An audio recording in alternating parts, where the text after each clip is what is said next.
So I've been gone for a little while, and I don't really know what I want to film today. I just know I wanted to have something to do with Cassandra Clare because that's what I've been reading and that's what I just bought. This should be my one book haul, guys. Look, it's my bookmark for my Cassandra Clare books. It just slipped out as I was talking. Originally, I wanted to do a video where I was gonna like challenge myself to read all of the Cassandra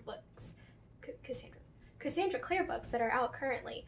But there are a lot of them that are out currently, and most of those I haven't read, let alone know all of the titles.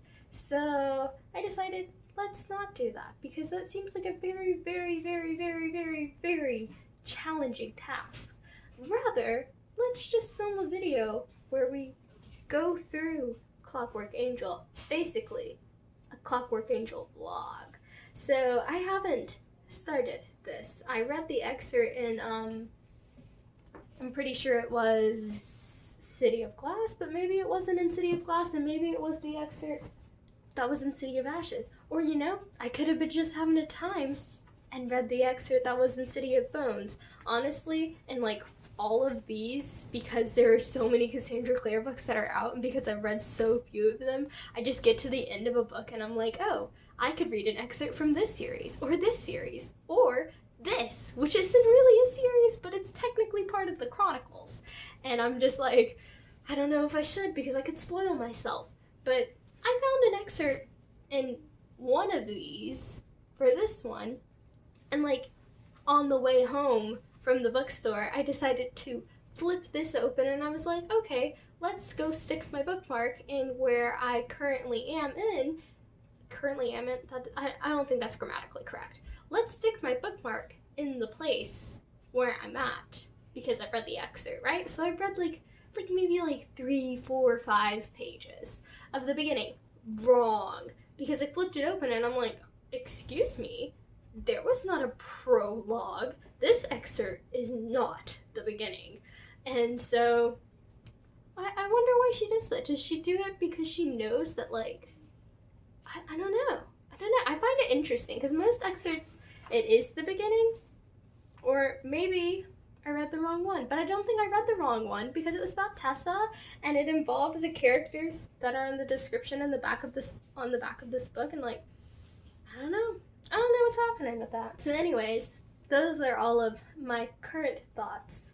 I will update you every 5 chapters. How about that? And if something exciting happens, I'll update you then. So yeah, bye for now. See you later. So I'm currently in the middle of chapter 15. Sorry, I missed a couple of updates.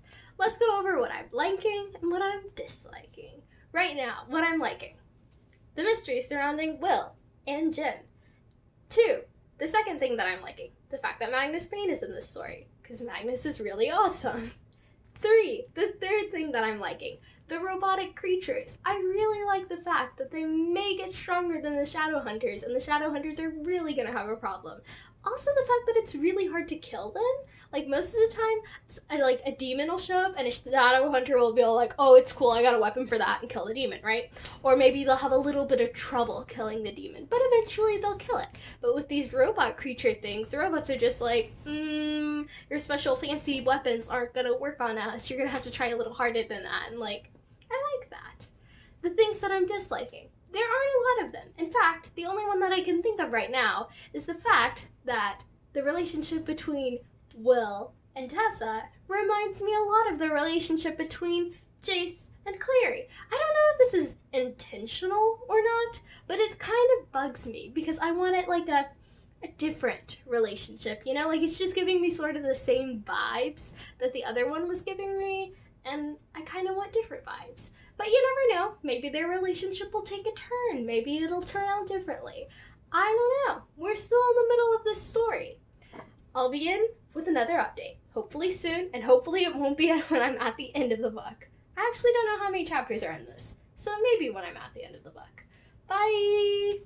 So, it's time to get into the last update because I just finished Clockwork Angel. It was really good. The ending was good. It ended on a nice, mysterious note, and I really want to go into the next one.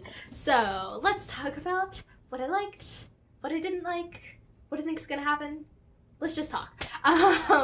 So, first, let's talk about Nate and the betrayal that he had. Okay, so, Nate honestly took me by surprise. He comes off as this character, like when we first see him interacting with Tessa, as like this really like weak, vulnerable person who just like went into the shadow world really eagerly and made a bunch of mistakes. And then we hear his story about how like he gambled so much that he lost so much money that he had to like basically sell out his sister.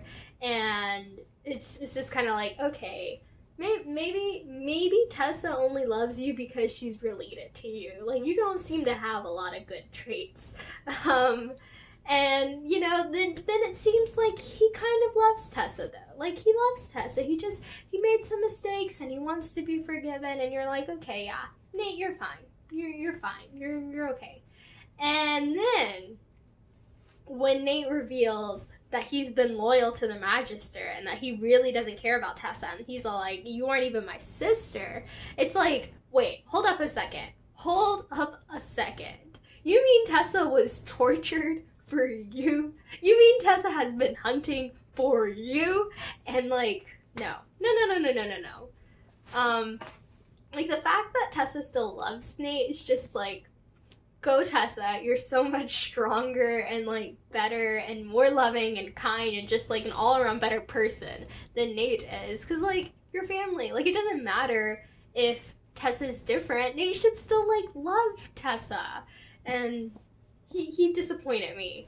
At the same time, I really like a good villain. I feel like Nate has the potential to be a good villain, but I feel like the Magister's gonna have to get out of the way. So it all depends on what Nate's capable of doing.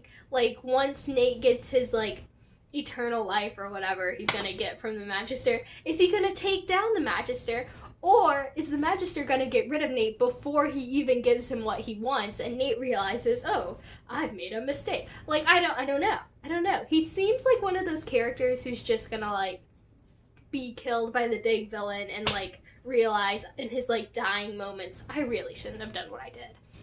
But he also seems like he could become more villainous, or he's really sneaky and we just don't know it yet, and he's gonna take down the Magister and become the next Magister. I don't know what Nate's thinking. I hope that he becomes like a better villain, because that'll honestly make him a better character, because right now I just kind of want to see him die. But I wouldn't mind if he was like a really cool villain guy who took down the Magister and becomes the big threat. Like, I wouldn't mind that. That would be interesting, and that's something that I'm hoping for now. Let's see, what else to talk about? Thomas. We gotta talk about Thomas. I wasn't expecting Thomas to die. I honestly thought he was gonna be in the story longer. I wanted him to have like a better future, a brighter future. I wanted him to get together with Sophie. I wanted him and Will and Jim to be like really strong buddies, you know, who like go out and fight together. And I wanted so much more for Thomas. I'm really happy that Sophie's still like kicking with us, because I feel like her character is really like such a strong character, and she's like such a she has a lot of power, like, you know, like she has that scar going on in her like background, and then also she's great. I like her. I don't want her to go away. I like Thomas too. I didn't want him to go away. And Agatha, I mean, I'm sure her cooking was good. I didn't want her to die either, but Thomas and Sophie, I wanted them to stay around longer, and Thomas is gone. So, yeah. I mentioned in the last update that I was interested in the mystery that was surrounding like Jim and Will, and most of that mystery has basically been like taken off of Jim. We know like why he's the way he is, and now it's just mostly like Will. Like we don't know what's going on with that. We know that there's something going on, but we don't really know what it is. And it may be like the thing that was happening with Jace. Like I'm not saying that like, oh, he has angel blood too. No, that's not what I'm saying. Like, Jace had, like, he has, like, a mentality, like I'm terrible, and da da da da da da da, and that kind of thing. And so, like, maybe, like, Will has that, but I feel like Will doesn't. There were several, like, scenes where he's like remembering like a box from his childhood, and then he's like, I don't have anything anymore, and like I don't really understand that, and I'm sure we'll get into that, and I definitely want to. Hopefully that's in the next book. Let's see, is there anything else I want to talk about? I think that's it. Bye guys.